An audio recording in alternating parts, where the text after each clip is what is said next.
with Kate Allison Creative, and I am here today to talk about how to create your perfect book title. Welcome, I'm Kate Allison. I am a book writing coach and editor. So I specialize in helping women entrepreneurs write books that captivate their audience and get them more clients, more impact, and more income. And my goal when you write your book is I want your ideal reader to pick up your book, start reading, and be like, oh my gosh, she knows me so well. It's like she's inside my head. I have to buy her book. And not only do they buy your book, but they also recommend it to their friends. They get on your email list. They may purchase an online course from you. They may even decide to sign up for one-on-one coaching with you. And so the first step to getting that reader interested in your book is to have a compelling book title. The book title is the very first thing that your reader sees, and it's what makes the difference between them deciding, yes, I want to read this book, or no, I'm not interested. And it's important to note that the title, while that does get that initial interest, you also need to have an excellent book cover. You need to have an excellent book blurb that describes what your book is about. And then you also want to make sure that your first paragraph and your first chapter are really interesting so they draw the reader in right from the beginning. But the title, like I said, is that very first thing that's going to get people to say, yes, I want to buy your book, or nah, I'm not interested. So how do you actually come up with a title for your book? This can be one of the most challenging parts of writing your book, is picking the perfect title. So I use a 3-step process. And the first thing that you're going to do is you're going to set a timer for about 5 minutes. And in those 5 minutes, you're going to brainstorm all the words you can think of that are associated with your book. So for example, the book that I'm writing is about my dog and the lessons that I've learned from her, and how watching her live her life has inspired me to adopt her mindset towards living life, to live a more joyful and happier life. And so what are some words that are related to that? Well, dog, obviously, happy, joyful, beat depression. So you can also use phrases. And as you're brainstorming, you might even come up with some phrases and you're like, oh, that's a really catchy phrase. So then you want to make a note of that.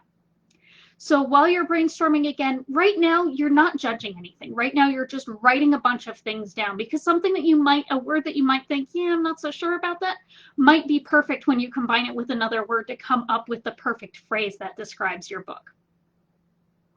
So that is the first step in the process. And you might find after doing that you're not really crazy about what it is that you came up with. So you can always repeat the process. You can also ask for feedback, and that's something that you're going to do later in the process as well. But if you're having trouble just getting started, that can be really helpful. Get a friend on the phone, say, hey, this is what I'm writing. I need some help. Can you help me? And getting another person's perspective can be really helpful. So that's the first step, is to brainstorm. So then the second step is to look at all the words that you've come up with, all the phrases, and pick out the ones that you really like. Which ones speak to you?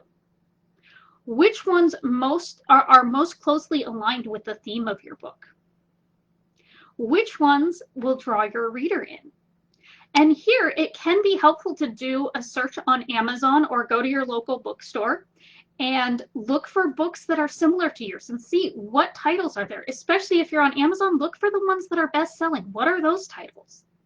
Now, obviously, you're not going to use those same titles, because then that'll make your book harder to find, but it can at least give you some ideas of the type of titles that are trending in your industry and that your reader will want to read. So you're going to look at this list of words. You're going to maybe cross them out. You're going to try to combine them. You might want to try combining them in different ways to see what you come up with. And you're going to come up with 2 or 3, really catchy titles, maybe come up with a couple subtitles that describe what your book is about. And from there, the next step is to actually poll your audience. So when you write your book, some people think that you don't start marketing your book until after it's published, but the truth is you can start marketing your book right now, even if you haven't written a single word of it. And the sooner you start marketing, the more people you have ready to buy your book when it comes out. So this poll is a way of telling people, hey, this is what I'm doing, and it also gives them a chance to get some input into what they would love. So what you're going to do is you're going to come up with a couple titles, subtitles, ideally no more than 3, your top 3, and then you're going to post a poll. You can do it on Facebook. You can even, like I said earlier, call a couple friends whose opinion you really trust and say, hey, which of these titles do you like the best for my book? You can do it on any form of social media. You can also send it out to your email list if you have an email list. So any area where you have your audience, you can go into Facebook groups, either your own or someone else's. If you are in a group that you don't own, make sure that you know the rules and that you're not breaking the rules by posting the poll.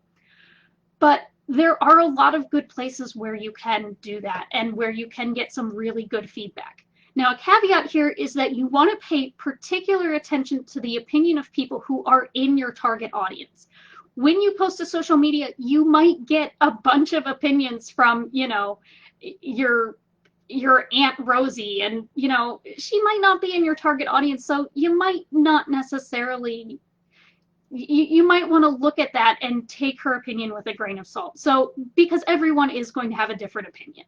So you want to look especially close to what is the opinion of the people who are in your target audience, because those are the people who are ultimately going to be buying your book and reading your book.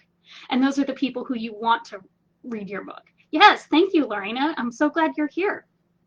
So once you've done that, then you have an idea of, okay, this is what my audience really likes. And at any step in this process, you can repeat it until you have something that you're like, oh my gosh, yes, that's the title of my book. That feels right. And once you have that, you can start promoting your book to your audience. Now, this is something that I've mentioned before, and I'm going to mention it again because it's a really useful tip. As soon as you have the title of your book, you can start promoting yourself as the author of the forthcoming book, your book title. And once you've done that, it lets people know that you're writing a book. And again, even if you're not 100% sure on your book title, you can always change that. So if you have an idea, you can post it, and then if you change your mind about what the title is, you can change that. Nothing is set in stone until you publish your book. And even after you publish your book, you can change the title of it. There are authors who do. I don't recommend that, but that is possible. So just be aware that even if you don't come up with the perfect title on the first time, that's okay. You can keep going with the process until you do have a title that feels right to you. Thank you so much for watching. If you enjoyed this video, I would love to see you in my Facebook group, which is for authors and aspiring authors, where we talk all things writing and how to get your book out there. So if you're interested in that, put group in the comments and I will send you the link to check it out. Thank you so much. And remember, your story matters.